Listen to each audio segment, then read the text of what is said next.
10, 9, 8, 7, 6, 5, 4, 3.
In the beginning of the history of experimental observation or any other kind of observation on scientific things, it's intuition, which is really based on just experience with everyday objects, that suggests reasonable explanations for things.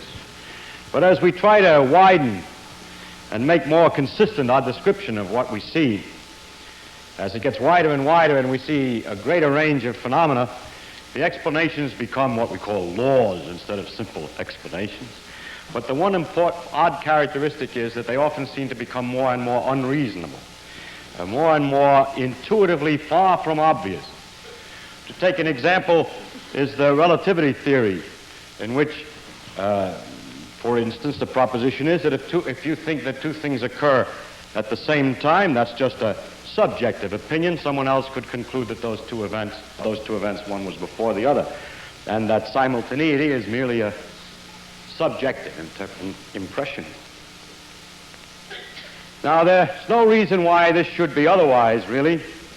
The things of the direct everyday experience involve large numbers of particles, or involve things moving very slowly, or involve other conditions that are very special and represent, in fact, a very limited experience with nature. It's a small section only that one gets of natural phenomena from a direct experience. It's only through the refined measurements and careful experimentation that we can get a wider vision. And then we see unexpected things. We see things that are far from what we would guess. We see things that are very far from what we could have imagined. And so our imagination is stretched to the utmost, not as in fiction to imagine things which aren't really there, but our imagination is stretched to the utmost just to comprehend those things which are there. And it's this kind of a situation that I want to talk about tonight.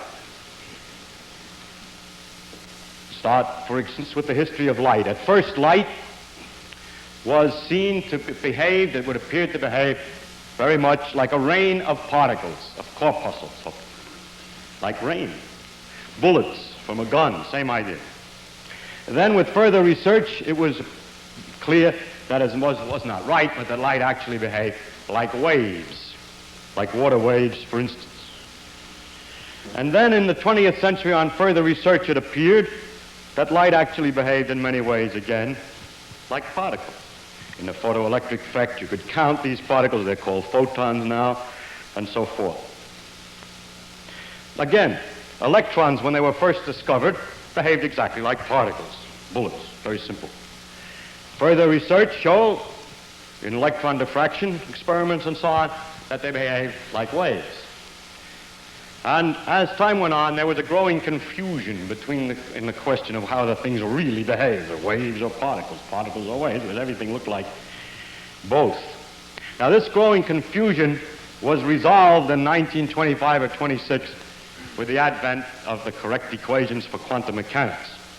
And now we know how the particles, how the electrons and how light behave. But what can I call it? I can say they behave like a particle wave, or they behave in typical quantum mechanical manner. There isn't any word for it. If I say they behave like particles, they give the wrong impression. If I say they behave like waves, they behave in their own inimitable way, which technically could be called the quantum mechanical way. They behave in a way that is like nothing that you have ever seen before. Your experience with things that you have seen before is inadequate, is incomplete. The behavior of things on a very tiny scale is simply different. They do not behave just like particles. They do not behave just like waves. Atoms do not behave like weights hanging on a spring and oscillating, nor do they behave like miniature representations of the solar system with little planets going around in orbits, nor does it appear to be somewhat like a cloud or fog of some sort surrounding the nucleus. It behaves like nothing that you've seen before. Well, there's one simplification. At least electrons behave exactly the same in this respect as photons. That is, they're both screwy, but in exactly the same way. How they behave, therefore, takes a great deal of imagination to appreciate, because we're going to describe something which is different than anything you know about. This, in that respect at least, makes this perhaps the most difficult lecture of the series, in the sense that it's abstract, in the sense that it is not close to experience. And I cannot avoid that. Were I to give a series of lectures on the character of physical law, and to leave out from this series the description of the actual behavior of particles on a small scale, I would certainly not be doing the job, because this thing is completely characteristic of all of the particles of nature and is a universal character. And it is, if you want to hear about the character of physical law, essential to talk about this particular aspect. So it will be difficult. But the difficulty really is psychological and exists in the perpetual torment that results from your saying to yourself, but how can it be like that? Which really is a reflection of an uncontrolled, but I say utterly vain, desire to see it in terms of some analogy with something familiar. I will not describe it in terms of an analogy with something familiar. I'll simply describe it. There was a time when the newspaper said that only 12 men understood the theory of relativity. I don't believe there ever was such a time. There might have been a time when only one man did, because he's the only guy who caught on before he wrote his paper. But after people read the paper, a lot of people kind of understood the theory of relativity in some way or other. But more than 12. On the other hand, I think I can safely say that nobody understands quantum mechanics. Now, if you appreciate this and don't take the lecture too seriously, that you really have to understand in terms of some model what I'm going to describe, and just relax and enjoy it, I'm going to tell you what nature behaves like, and if you will simply admit that maybe she does behave like this, you will find her a delightful, entrancing thing. So that's the way to look at the lectures, not to try to understand. Well, you have to understand the English, of course. But in any sense, in terms of something else, don't keep saying to yourself, if you can possibly avoid it, but how can it be like that? Because you'll get down a drain. You'll get down into a blind alley in which nobody has yet escaped. Nobody knows how it can be like that. So then just let me describe to you the behavior of electrons or of photons in their typical quantum mechanical way. Now, the way I'm going to do this is by a mixture of analogy and contrast. If I made a pure analogy, we would fail. So it must be by analogy and contrast to things that you're familiar with. And so I make it by analogy and contrast first to the behavior of particles, for which I will use bullets, and second to the behavior of waves, for which I will use, say, water waves or sound waves. So we begin. First to discuss in a particular, what I'm going to do is I'm going to invent a particular experiment, and first tell how it would behave, what the situation would be in that experiment using particles, what you would expect to happen if waves were involved, and then what happens when there are actually electrons or photons in the system. And I will just take this one experiment which has been designed to contain all of the mystery of quantum mechanics, to put you up against the paradoxes and mysteries and peculiarities of nature 100%. Any other situation in quantum mechanics, it turns out, can always be explained afterwards by saying, you remember the case of the experiment with the two holes? It's the same thing. And so I'm going to tell you about the experiment with the two holes, which is the general mystery, does contain the general mystery. I am avoiding nothing. I am bearing nature in her most elegant and difficult form. So I start with bullets. Then all the experiments are going to be in the same general design, so I'll draw it this way. Suppose that we have some source of bullets, which is just represent the source, which we call the source, and is in fact, in the case of bullets, a machine gun. Then we have a plate in front here with a hole in it for the bullets to come out of, and this plate, in the case of bullets, is armor plate. Then a long distance from here, we have another plate, which I'm drawing only a short distance because I haven't got room on the blackboard for everything, but this distance is supposed to be much longer in proportion to the width. Please expand that. That's a small point. And it has two holes in it. That's the famous two-hole business. I'm going to talk a lot about these holes, so I'll talk about this hole as number one hole and the other hole as number two. And I'm only drawing it in two dimensions. You can, if you wish to imagine these as round holes in three dimensions, but just say this is a cross-section. And then again a long distance away, but we'll draw it relatively short distance because of the limitations of this blackboard. We have another screen here, which is just a backstop of some sort, on which we can put in various places what I will call a detector. And we'll mark that detector, which in the case of the bullets is a box of sand into which the bullets will be caught, and we can count them. That's the detector for bullets. I don't want to have to redraw the experiment each time, so I'll label everything in this way, and then we'll be able to catch on to situations for different cases. And also, I'm going to do experiments in which I count how many bullets come into this detector or box of sand when the box is here, or here, or here, or here. And to describe that, I'll measure the distance of the box from somewhere down here and call that X. And I talk about what happens when we change X. It means only you move the doggone thing up and down. All right. Now, first, I would like to make a few modifications from real bullets and two idealizations. The first is that the machine gun is very shaky and wobbly, and that the bullets go in various directions, not just exactly straight on and bounce back. And they can ricochet off the edges of the holes in these armor plates. And finally, well, let's say, for instance, that the bullets have all the same speed or energy if you want, but that's not very important. But the most important idealization in which it differs from real bullets is I want these bullets to be absolutely indestructible, so that what we find in the box is not pieces of lead of some bullet that's broken half, but we get the whole bullet, please. So imagine indestructible bullets, or hard bullets and soft armor plate or something.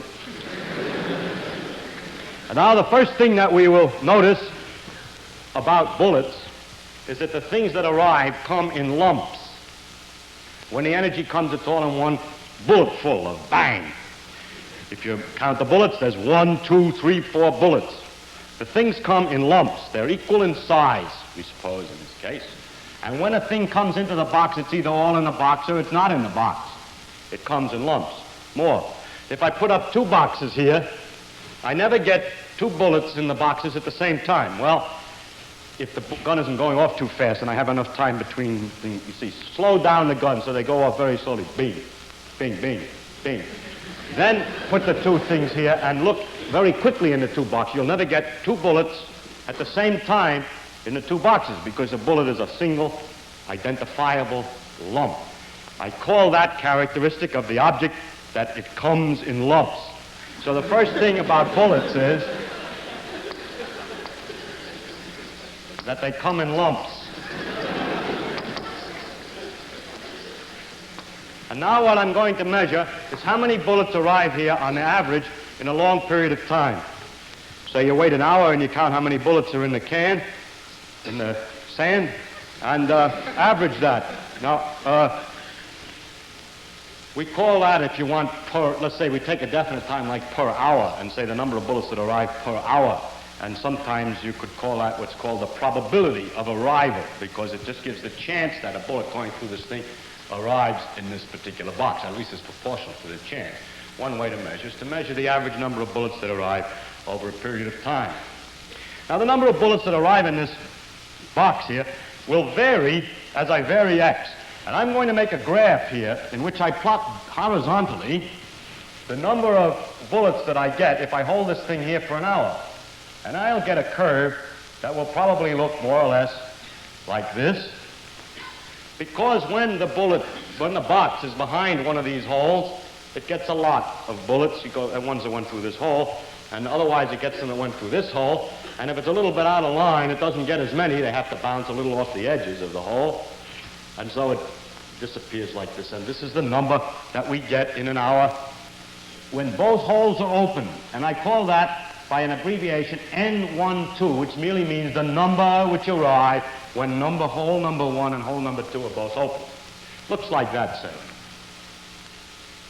Now, I must insist that the number that we're plotting here doesn't come in lumps. You can have any size it wants. For example, there can be 2.5 bullets in an hour. In spite of the fact that the bullets come in lumps, what I mean by 2.5 bullets in an hour is that if you run a long time, like 10 hours, you get 25 bullets. So it's on the average 2.5 bullets. The N can have any size. It doesn't have to be in lumps because it's an average. I'm sure you're all familiar with the joke about the fact that the average family in the United States seems to have 2.5 children. It doesn't mean that there's a half a child in any family whatever. The children come in lumps. But nevertheless, when you take the average number per family, it can be any number whatsoever. And so this number N, which is the number that arrive in this container per hour on the average, need not be an integer. It can be a tenth, which would mean under those circumstances that you have to wait on the average 10 hours more or less per bullet. So what we measure then is the probability of arrival, which is the technical measure, the probability of arrival, which is a technical term really for the average number that arrive in a given length of time. And now finally, if we go to analyze this curve N12, we can interpret it very nicely. We can interpret it as a sum of two curves, which I will draw here. You see, that's why I need the blackboard, for I got several cases, so I draw two curves here. One which would represent what I call N1, the number which would come if hole number 2 is closed by another piece of armor plate in front, and so they all come through number 1. And N2 would be the number that come through hole number 2 alone. So N1 is the number that comes through hole number 1 alone, and N2 is the number that comes through hole number 2 alone, those numbers being determined by closing the respective holes. And then we discover a very important law, which is that the number that arrive with both holes open is the number that arrive by coming through number 1 hole plus the number that comes through number 2 hole. And this proposition, the fact that all you have to do is add these two together, I call nice, or no interference. That is, what you get from the two holes open is the same as you get by simply adding each hole separately. That's for bullets. Done. We're done with bullets. All right, I begin again. This time with water waves. Here is standing some kind of a big mass of stuff which is being shaken up and down. This is a long line of barges or jetties with a gap in the water in between. Perhaps it's better to do it with ripples than it is to do it with big ocean waves that sound more sensible. I wiggle my finger up and down here, and I have a little piece of wood here, and ripples start out here, and then I've arranged in a tank to put boards in the way here so that I have these two holes. And then I have this so-called detector, and what I do with the detector, what the detector detects is how much the water is jiggling.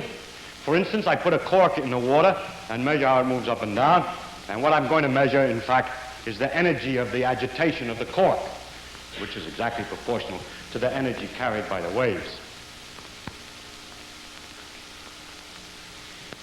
Also, I forgot to say that this jiggling is made very regular and perfect so that the waves are all of the same spacing from one another, and then I'll describe what we get under those circumstances. For that, I first remark, well, let's see, First, we can measure the energy of the cork, but then another thing is important for light, for water waves, water waves, is that the thing that we're measuring can have any size at all. We're measuring the intensity of the waves or the energy in the cork, and if the waves are very quiet, if the fellow over here is only jiggling a little bit, then there'll be very little motion of the cork, and so on. No matter how much it is, it's proportional. So it can have any size.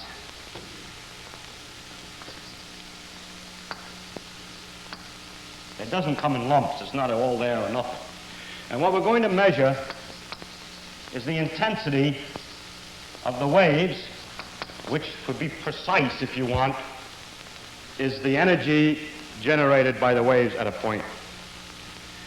And now what happens if we measure the intensity, which I'll draw on a third curve here, which I'll call I to remind you it's an intensity and not a number of particles of any kind, and I12, when both holes are open, is a curve that looks something like this. Another an interesting, complicated-looking curve, which ought to be symmetrical. I didn't do too badly, actually. Very complicated-looking curve. That is, if we put the thing in different places, we get a very, very different intensity, which varies very rapidly in a peculiar manner. And you're probably all familiar with the reason for that. The reason is that the ripples, as they come out of here, have crests and troughs spreading from here. And they have crests and troughs spreading from here. Now, if we're at a place which, say, is exactly in between these two things, so that the two waves arrive at the same time, the crests will come on top of each other, and there'll be plenty of jiggling, which is the exact opposite of this curve.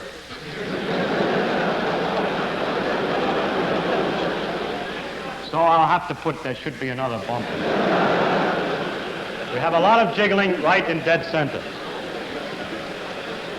On the other hand, if I were to move to some point here, since I'm further from hole 2 than hole 1, it takes a little longer for the waves to come from 2 than from 1. And when 1 has a crest arriving, the crest hasn't quite reached there yet from 2. In fact, it's a trough from 2. So the water tries to move up and it tries to move down from the influences of the waves coming from the two holes, and the net result is it doesn't move at all, or practically not at all, and so we have these low bumps at that place. And then if you move still further over, you get enough delay that when a crest is here, this other crest is in fact one whole wave behind. So in fact it's a crest that is, two crests are coming on top of each other, but not the same crest, so to speak. The fourth crest from here and the fifth crest from there on top. So you get a big one again, then a small one, a big one, small one, depending upon the way the crests and troughs interfere, as we say. The word interference, again, is used in science in a funny way because we'll have what we call constructive interference. When they both interfere here, it makes it stronger. Well, they call it interference anyway, but the very important thing is that I12 is not the same as I1 plus I2, and we say it shows interference. Yes, interference. That's a funny term. We use it. Constructive and destructive interference. I didn't mention what I1 and I2 look like, but we can find out by closing this, for instance, to find I1. The intensity that you get here, if the hole is closed, is simply the waves from one hole for which there's no interference, and that's this curve. N1 is the same as I1, and the same way otherwise I2, and this curve is quite different than the sum of these two.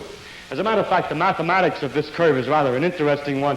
What is true is this, that the height of the water when both holes are open is equal to the height that you would get from number 1 open plus the height that you get from number 2 open. Thus, if it's a trough, the height from 2 is negative and cancels out the height from 1.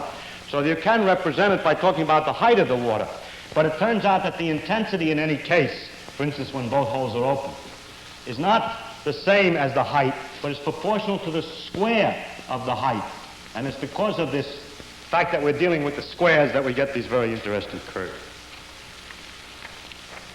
All right, now, we erase the machinery and start over.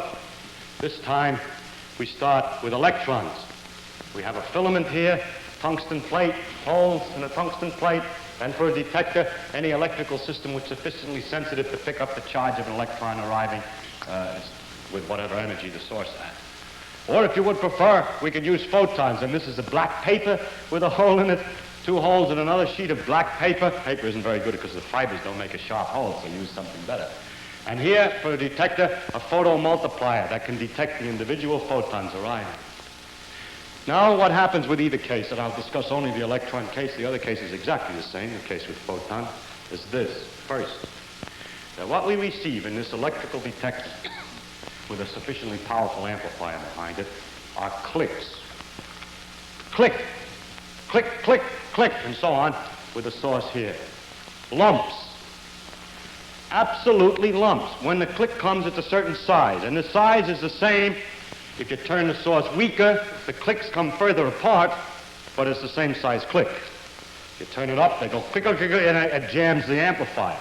So you have to turn it down enough that there aren't too many clicks for the machinery that you're using to detect. Next, if you will to put up another detector here and listen to both of them, you never get 2 clicks at the same time, at least if the source is weak enough so that, because of the precision with which you measure the same time. If you cut down the intensity of the source so they come few and far between, they never come a click in both detectors. So that means that the thing which is coming comes in lumps.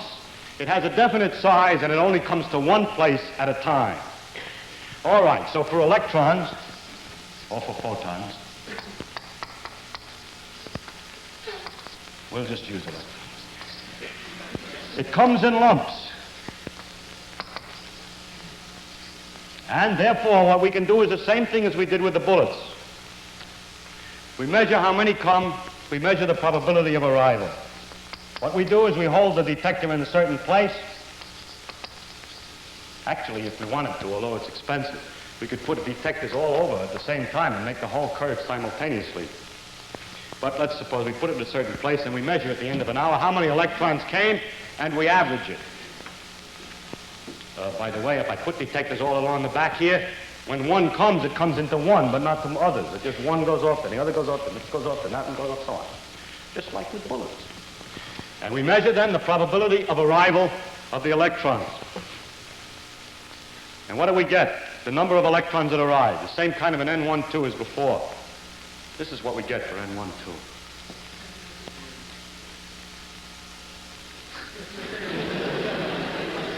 N12 is this what we get with both holes open. And that's the phenomenon of nature, that she produces the curve, which is the same as you would get from an interference of waves. But she produces a curve for what? Not for the energy in a wave, but for the probability of arrival of one of these lumps. The mathematics is simple. You change I to N, and you have to change H to something else, which is new. You call it something because it's not the height of anything, but in order, this curve has a simple mathematical form. There's an A, which can be represented as an A1 plus an A2, which we call a probability amplitude, because we don't know what it means, which to arrive from hole 1 plus the probability amplitude to arrive from hole 2, and you add the two together to get the total probability amplitude to arrive and square it. Just direct imitation of what happens with the waves, because we've got to get the same curve out, so we use the same mathematics. Let's find out, I better check on one point though, about the interference I forgot to say. What happens if we close one of the holes? Let's try to analyze this interesting curve, which now, for electrons, I erase all the stuff with the light. Well, everything with light is erased. And now we're talking about electrons. This curve isn't important in our case. This is the number which arrives. Now, we would like to analyze this curve.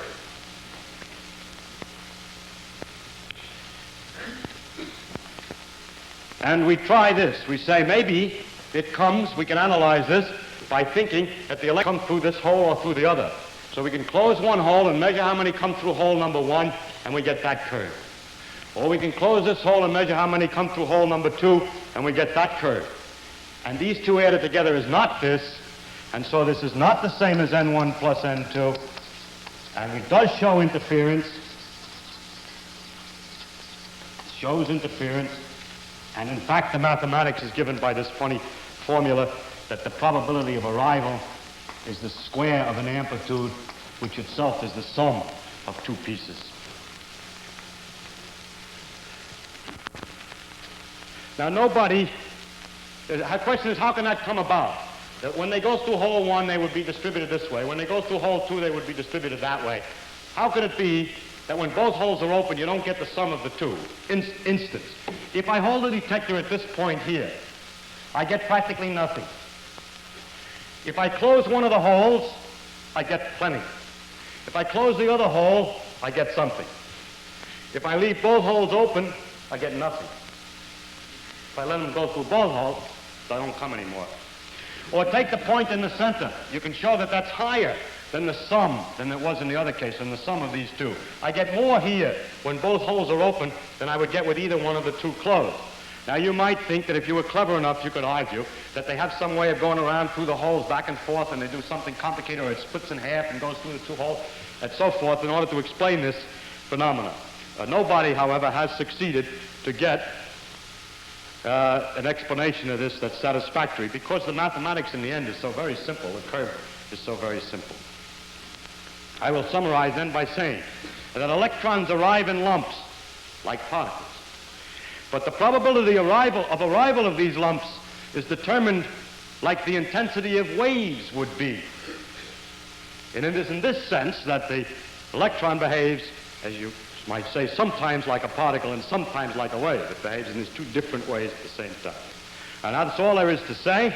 I give a mathematical description to figure out the probability of arrival of electrons under any circumstances and so on, and that would, in principle, be the end of the lecture, except that there are a number of subtleties involved in the fact that nature works this way. There's a number of peculiar things. And I would like to discuss those peculiarities because they may not be self-evident at this point. So to discuss the subtleties, we begin by discussing a proposition which we would have thought to use since these things are lumps. Since what comes is always one complete which I'll call an electron, one complete lump, one complete electron, it's obvious that it's reasonable that either an electron arrives or goes, let's say, that either an electron goes through hole number 1 or it goes through hole number 2. That seems like it goes through hole number 2. That seems very obvious that it can't do anything else if it's a lump. And I'm going to discuss this proposition, so I have to give it a name. I'll call it Proposition A. Now, we've already discussed a little bit what happens with Proposition A. If it were true that an electron either goes through hole number 1 or it goes through hole number 2, then the total number which arrive here would have to be analyzable as a sum of two contributions. The total number which arrive here will be the number that come here via hole 1 plus the number that come via hole 2. And since this curve cannot easily be analyzed as a sum of two pieces in such a nice manner, and since the experiments which determine how many would have arrived, if only hole number 1 were open, don't give the result that this number is the sum of these two, it is obvious that we should conclude that this proposition is false. It is not true that the electron either comes through hole number 1 or hole number 2. Maybe it divides itself in half temporarily and so on. So proposition A is false. That's logic. Unfortunately, or otherwise, we can test logic by experiment. And so we just have to find out whether it's true or not that the electrons come through hole 1 and hole 2, or maybe they go around through both holes or they split up and so on. All we have to do is watch them. We watch them, we need light.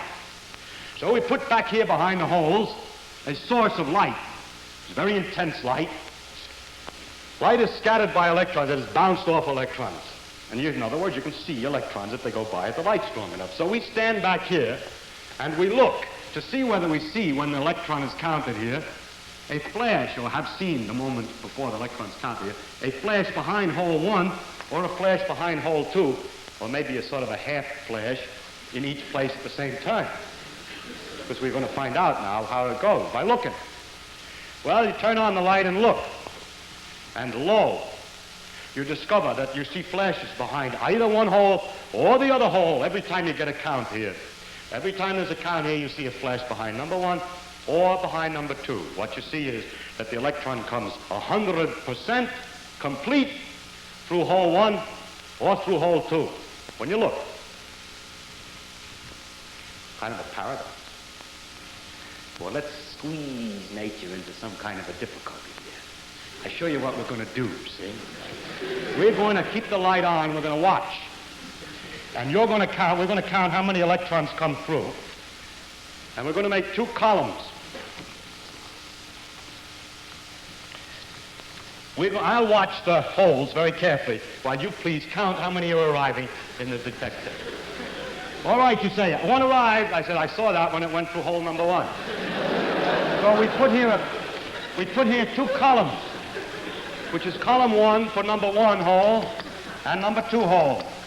And every time you get one, you tell me you got one. I have seen it, of course. And I say either number 1 or 2. The first one was 1. What's the next one? Number 2. All right. Number 2. Number 2. Number 1. So on. So as we watch the electrons, as I watch the electrons, for every one that you count, I can separate them experimentally into 2 columns. Them what have arrived via hole 1, and those, I know the English is right, I'm just trying to, that arrived via hole 2. So the total number that arrived, well, first, what does this column look like when you add it all together for different positions here, which is just the number that is supposed to come through 1. I watch behind 1, and what do I see? I see this curve. That number column is distributed this way. Just like we thought when we closed hole 2. It works the same way whether we're looking or not. If we close hole 2, we get the same distribution in those that arrive as if we are watching. And likewise, the number in this column that is supposed to arrive via hole number 2 is also this simple curve. Now look, the total number which arrived has to be the total number. I'm just counting little marks. It has to be the sum of this number plus that number. The total number which arrived absolutely has to be the sum of these 2. It has to be distributed this way. But I said it was distributed this way. It's distributed this way. It really is, of course it has to be. It is. It's distributed this way. If then we mark with a prime the results when a light is lit, prime means with a light lit, then we find N1 prime is practically the same as N1 without the light, and N2 prime is almost the same as N2. But the number that we see when the light is on is equal to the number that we see through 1 plus the number that we see through 2. This is the result that we get when the light is on. In other words, we get a different answer whether I turned on the light or not. If I have the light turned on, this is the distribution which you measure over here. If I turn off the light, this is the distribution that you measure over here. Turn on the light, this is the answer. Turn off the light, that's the answer. See, nature squeezed out. Now, we could say then that the light affects the result. If the light is on, you get a different answer than if the light is off. If you want to, you can say the light affects. It does affect. In fact, we found this by this experiment. We get a difference with the light on and off. Light affects the behavior of electrons. If you want to talk about the motion of the electrons through here, which is a little inaccurate, you can say that the light affects the motion, so that those which might have arrived at the maximum are somehow been deviated or kicked by the light and arrive at the minimum instead, so smoothing the curve to produce this thing. You see, electrons are very delicate. Although when you're looking at a baseball and you shine light on it, it doesn't make any difference. The baseball goes the same way. Electrons are very flimsy, very delicate. And when you shine a light on them, it's a little tough on the electron. It knocks them about a bit. And instead of doing that, they do this because you turn the light on so strong. You hit them with a hammer. It's not just a delicate thing like when you're looking at a baseball with light. They hit them with a hammer. But you turn up the light too strong. Turn it weaker and weaker and weaker until it's very dim. And then use very careful detector that can see very dim light. And look with the dim light. Now, as the light gets dimmer and dimmer, you can't expect with very, very, very weak light to affect the electron so completely as to change the pattern 100% from this pattern to this pattern. As the light gets weaker and weaker and weaker, somehow it should get more and more like no light at all. And how then does this turn into that? Well, it turns out that light is not like a wave of water, but light also comes in particle-like character called photons. And as you turn down the intensity of the light, you're not turning down this effect, you're turning down the number of photon particle-like things that are coming out of the source. So as I turn down the light, I'm getting fewer and fewer photons. The least I can scatter from an electron is 1 photon, and if I have too few photons, well, sometimes the electron will get through, and it just happened, there wasn't enough light, there was no photon coming by, I didn't see it. So a very weak light doesn't mean a small disturbance, it just means a few photons. And what happens is that I have to invent a third column. You see, you get a click over here. I say, I saw that one, that was in number 1 hole. This was behind hole number 2. Then another says, I'm sorry, I didn't see that. There wasn't enough light to give a photon at that time, so there must be a third column under didn't see. And when the light is very strong, there are very few in there. When the light is very weak, most of them end in there. So that there are 3 columns, this one, and sometimes in here. You can guess what happens. The ones I do see are distributed this way. The ones I didn't see are distributed that way. And as I turn the light weaker and weaker, well, I see less and less of them. A greater and greater fraction are not seen. And the actual curve, in any case, is a sum of a mixture of this, and as the light gets weaker so that fewer and fewer are seen, it gets more and more like that in a continuous fashion. So, in this case, if the electrons are not seen and nothing bounced off the light under those circumstances, you get this complicated pattern for those electrons which were not seen. The ones in the column didn't see are exactly distributed in this complicated way, and the other 2 columns are in these 2 ways here.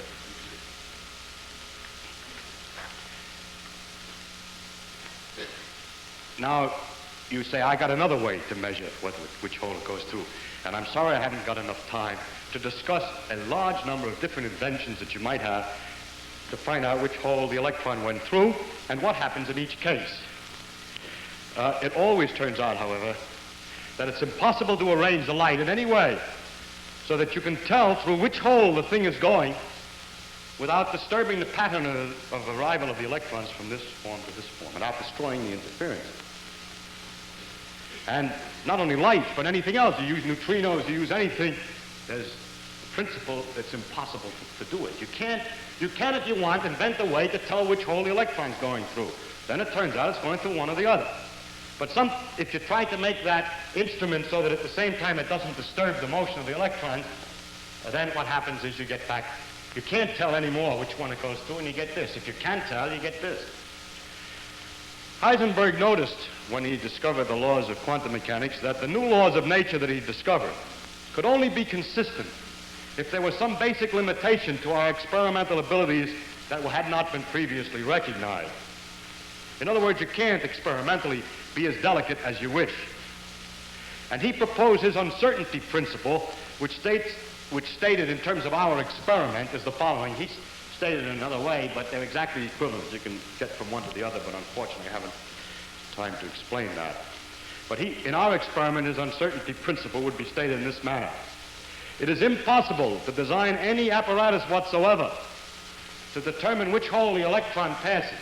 And we want to succeed in determining which hole the electron passes, which can determine through which hole the electron passes. That will not at the same time disturb the electron enough to destroy the interference pattern. And no one has found a way around this. And I'm sure you're all itching with inventions as to methods of detecting which hole the electron went through.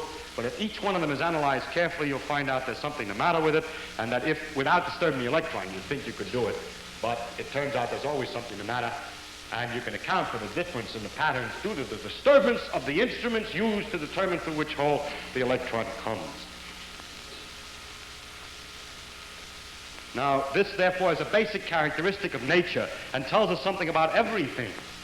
If a new particle is found tomorrow, the kaon, actually it's already been found, something, give it a name, let's say a kaon. And I used kaons to interact with electrons to determine which hole the electron is going through.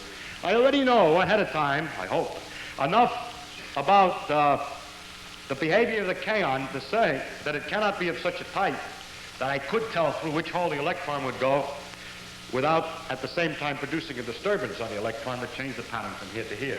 So that the uncertainty principle is used as a general principle to guess ahead at many of the characteristics of unknown objects.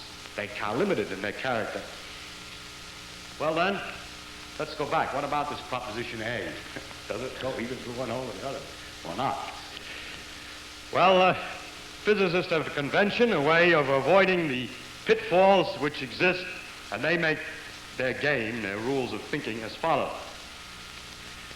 That if you have an apparatus which is capable of telling which hole the electron goes through, and you can have such apparati, then one can say that it either goes through one hole or the other. And it does when you look. It always is going through one hole or the other when you look.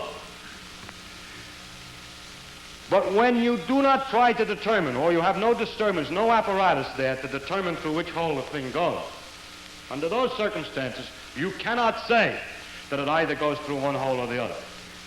You can always say it, provided you stop thinking immediately and don't make any deduction from it. We prefer not to say it, rather than to stop thinking at the moment. In other words, when we don't look, we can't say through which hole it's going, but if you try to look to see, you find it always goes through one hole or the other. Still, to conclude that it goes either through one hole or the other when you're not looking is to produce an error in prediction. And that is the logical tightrope on which we have to walk if we wish to interpret nature. This proposition that I'm talking about is more general. It's not just for two holes. It's a general proposition reads something like this, that the probability of any event in an ideal experiment, that just means that when everything is specified as well as it can be, the probability of an event is the square of something, which I call A here, is called the probability amplitude. And when an event can occur in several alternative ways, the probability amplitude, this A number, is the sum of the A's for each of the various alternatives. And finally, if an experiment is performed which is capable of determining which alternative is taken, the probability of the event is the sum of the probabilities for each alternative. That is, you lose the interference. Now, the question is, how does it really work? What machinery is actually producing this thing? Well, nobody knows any machinery. Nobody can give you a deeper explanation of this phenomenon than I have given. That is a description of it. They can give you a wider explanation in the sense that they can do more examples to show how it's impossible to tell which hole it goes through and at the same time not destroy the interference pattern. They can give a wider class of experiments than just the two-slit interference experiment and so on, but that's just repeating the same thing to drive it in. It's not any deeper, it's only wider. The mathematics can be made more precise. You can mention that they're complex numbers instead of real numbers and a couple of other minor points which have nothing to do with the main idea. And the deep mystery is what I described. And no one can go any deeper today, but only wider.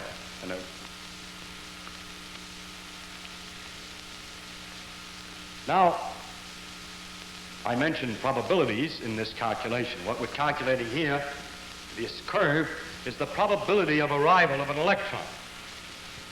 The question is there any way to determine where it really arrives?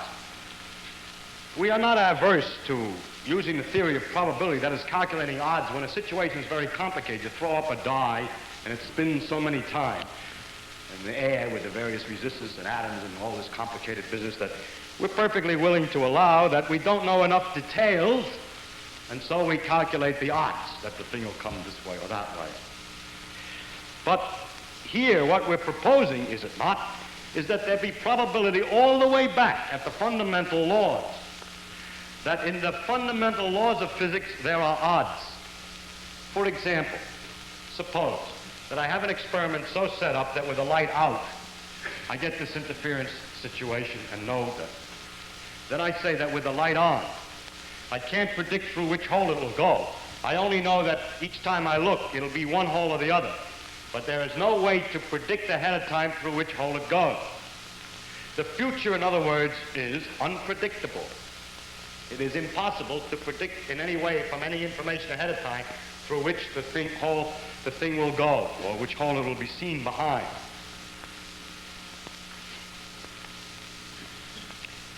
That means that physics is kind of given up if the original purpose was, and everybody thought it was, to know enough that in given the situation, you can predict what's going to happen next. Given the circumstances, you can predict what happens. Here are the circumstances. Source, strong light source, tell me which hole, behind which hole will I see the electron.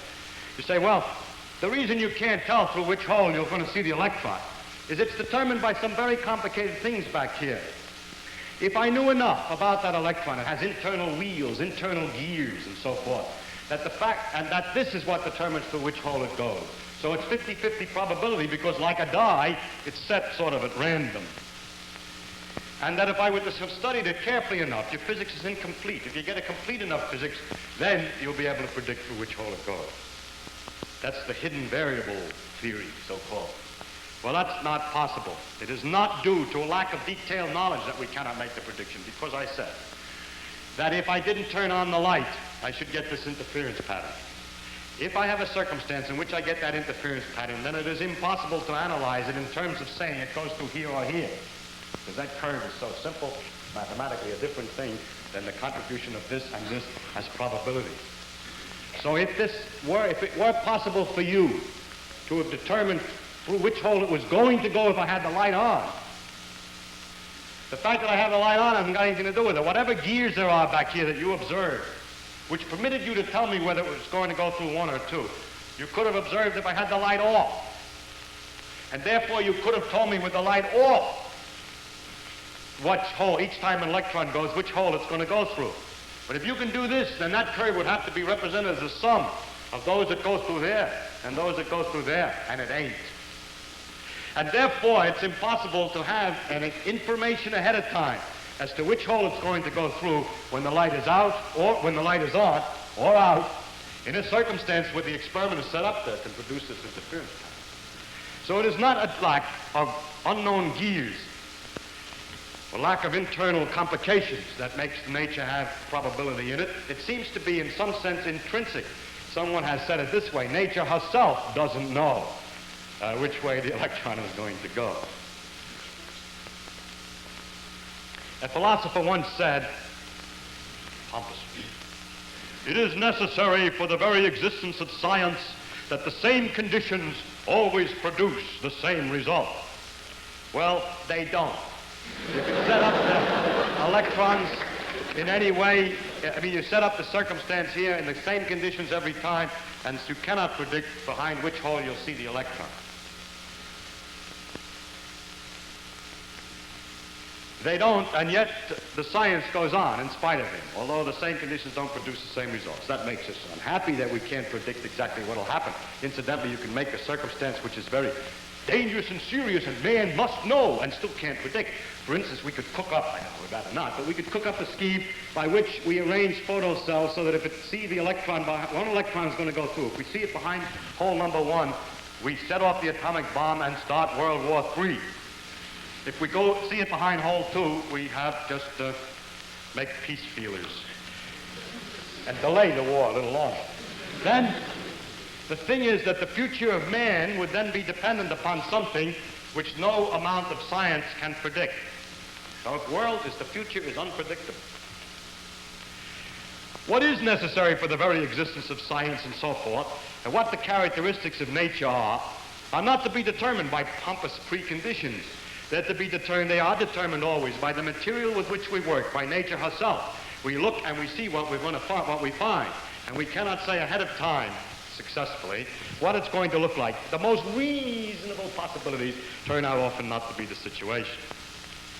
What is necessary for the very existence of science is just the ability to experiment, the honesty in reporting results. The results must be reported without somebody saying what they'd like the results to have had been.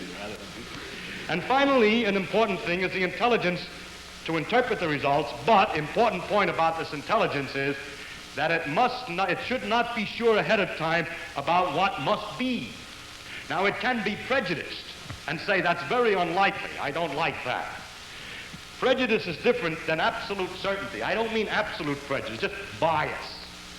But not strict bias, see, not complete prejudice. As long as you're biased, it doesn't make any difference, because if the fact is true, there will be a perpetual accumulation of experiments that perpetually annoy you until they cannot be disregarded any longer. Only can be disregarded if you're absolutely sure ahead of time of some precondition that science has to have. In fact, it is necessary for the very existence of science that minds exist which do not allow that nature must satisfy some preconceived conditions like those of our philosophers.